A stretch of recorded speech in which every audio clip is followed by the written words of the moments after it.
we've had a lot of concerns about what's going on in Haiti, and you have expressed some of those concerns to some of our lawmakers and the Department of Defense and to Biden's administration, right? Yeah, the viewership area of your network is about to get hammered with a massive wave of Haitian migrants. We know this because the number one push factor that gets people on the water in these flotillas headed for Southeast Florida, it's the degradation of conditions in Haiti. I mean, right now, the most powerful entity in Haiti is a guy named Barbecue because he lights people on fire who are parts of rival gangs. So those conditions are going to lead to this massive wave of people. Unlike at the southern border, a lot of these Haitian migrants don't disperse throughout the country. They stay in Palm Beach, Broward, Miami-Dade counties, and our jails, our hospitals, our school systems, they cannot handle what is coming. So there's one specific thing the Biden administration can do to deter this mass migration and then to repatriate people who take to the water, and that is to declare a state of an anticipated mass maritime migration. If he does that under the law, then we will be able to get the Navy into the Florida Straits. The reason that's so important is because if we make these interdictions on the ocean, then we're able to pull right up to the docks at Port-au-Prince and let these people go back to Haiti. If they make it to the United States, they're able to make an asylum claim and then get wrapped up into that larger system that is delaying resolution sometimes for 7, 8, 9 years. Mm-hmm. And just recently, we had at least 30 migrants attempt to make their ways to our shores here in Palm Beach County and in Martin County up to Indian River County. They were luckily able to sort of repatriate them back to Haiti.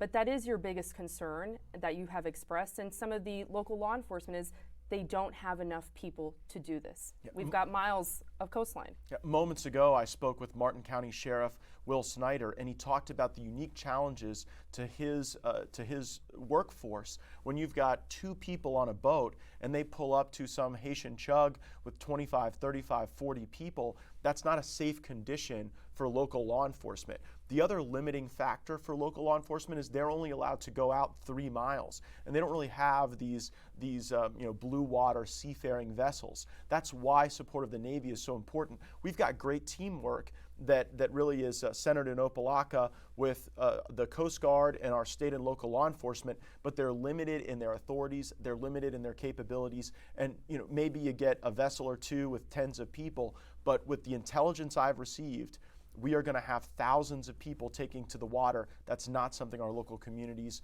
can withstand from a law enforcement perspective. And we've seen that Governor DeSantis has already sent at least 250 troops throughout the state of Florida. Clearly, you don't think that's enough. I applaud Governor DeSantis for realizing the challenge that we're going to have here. The problem is they can't go more than 3 miles out. And we have to be able to make these interdictions closer to Haiti, closer to the Bahamas, because that makes the repatriation easier. We have to think about this as almost an extension of our border beyond just what Florida officials are able to do. That's why it's so important that Joe Biden make this declaration of an anticipated mass maritime migration so that the Navy is able to go beyond 3 miles, make those apprehensions, do the repatriations, because I don't want Southeast Florida to become Haiti. Mm-hmm.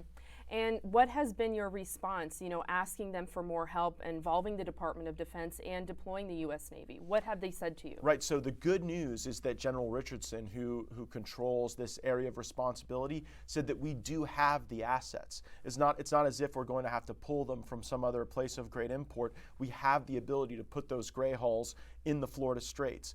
She acknowledged that if the president were to make that declaration of an anticipated mass maritime migration, we could meet the needs. So right now this sits with Biden, and I only worry that maybe they're inviting this with the hopes that they're going to give some sort of legal status, some asylum, some TPS to all of these Haitians. And that is going to put such a strain on our jails, on our hospitals, on our schools, on our communities, because it will be like a big green light of invitation for people to take to the water. And those are really dangerous journeys at times. And people are overloading these vessels, they're sinking, people could be drowning and dying. And so we want to send the message that you should not endeavor upon the water to come to the United States from Haiti.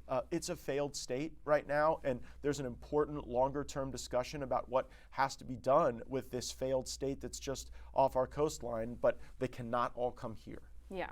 And being that they are a failed state, I just read maybe about an hour ago it came out that the U.S. aid chief, Samantha Power, is going to send about, or said that they would send about $25 million to help Haiti. I think we also heard Jamaica's might be helping them out. Do you think that that will sort of calm what's going on in Haiti? I don't know who you send it to is the problem. The leader of the country has fled. The gangs that are in a lot of cases made up by the former police officers who weren't getting paid month after month and then turned to violence, crime, looting. Are those the people you're going to give the $25 million to? This is the problem in Haiti. There's not an organized civil society or structure through which aid can be distributed to the people. So I don't think this is just a situation you can awash with cash and hope that it gets better. There has to be some stability that emerges from Haiti. We've also seen 1,000 Kenyans deployed to Haiti to try to create some semblance of order on the streets.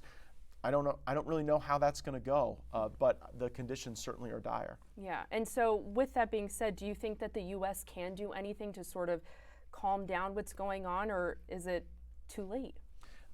I don't know when Haiti was great. I don't know if we can make Haiti great again. This is a society that has long been warring, that has been really abused by the leaders that they've had. I mean, going back to the Duvaliers, to Papa Doc and Baby Doc. And so I think there has to be, some cooperation, perhaps at the Organization of American States, where other Caribbean entities, Latin American entities. I look at the example set in El Salvador, where Nayib Bukele came into a country that was run in a lot of ways by the gangs and the warlords. He instituted order, and now El Salvador is ascendant. Maybe there's something to learn from that Bukele model that could migrate to Haiti and lead to more prosperity for the people there who are deeply suffering. Yeah. Well, is there anything else that you would like to add? I think I've touched on everything that you sort of said to some of our federal leaders and whatnot. Is there anything else that you would like for people to know about Haiti and the situation there and how it affects here? I think we've covered it thoroughly.